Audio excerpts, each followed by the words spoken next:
প্রিয় সুধা, শুধু তরিতার হাত মুড়লেই হবে না, ঠাটিয়ে দুটো লাগাতেও হবে। এই সুধা চরিত্রটা এগো নরম গরম কেন বুঝতে পারি না।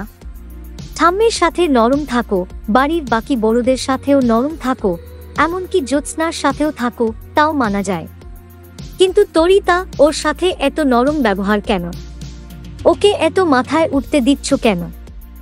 ও তোমার থেকে সব দিক থেকেই ছোট হয়, তাই ছোট হয়ে এত সাহস পায় কোত্থেকে? লেখকও যে কি গাঁজা খেয়ে লিখেছে কে জানে।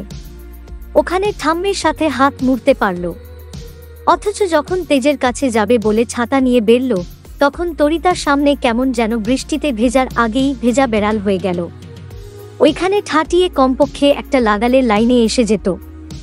কিন্তু না, এত তাড়াতাড়ি তো ভিলেনকে সাইজ করা যাবে না, তাহলে সিরিয়ালটা টানবো কি করে? এদিকে আবার যেই ইমন তেজকে বিয়ে করার স্বপ্ন দেখে, বিপদ আসতে দেখে সেই সবার আগে লেজ গুটিয়ে পালায়। এদিকে বৃষ্টি বাড়ছে, বাড়ির লোক চিন্তিত, সাথে তেজ এবং সুধাও।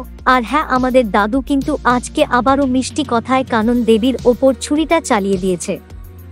ওদিকে সুধা বেরিয়ে তো যায় ফ্যাক্টরিতে যাওয়ার উদ্দেশ্যে, তাও আবার ছাতা ছাড়া, কিন্তু ভিজে গিয়ে তার অবস্থা খুব খারাপ। সবাইকে লিফট চায়, কিন্তু কেউ তাকে সাহায্য করে না। এদিকে ইমন আবার বাড়ি ফেরার সময় দেখতে পায় যে সুধা রাস্তায় দাঁড়িয়ে সাহায্য চাইছে, কিন্তু ইমন তার ড্রাইভারকে বলে সে যেন চালিয়ে দেয় গাড়িটা। সুধা যখন বেরিয়েছে, তখন সে যে করেই হোক পৌঁছাবেই তেজের কাছে, এটা তো শিওর। আর সেটা ইতিমধ্যেই আগামী পর্বে আমরা দেখতেও পাই। আমার প্রশ্ন বা চিন্তার কারণ কিন্তু এটা নয়, চিন্তাটা হচ্ছে ওই সুধাকে নিয়ে। ওই মহিলাটা আবার কি করে বসে কে জানে। বাকি তোমাদের কি মনে হচ্ছে ওই তরিতাটা কবে জব্দ হবে, বা আদৌ কি জব্দ হবে? অবশ্যই জানিও কমেন্ট করে।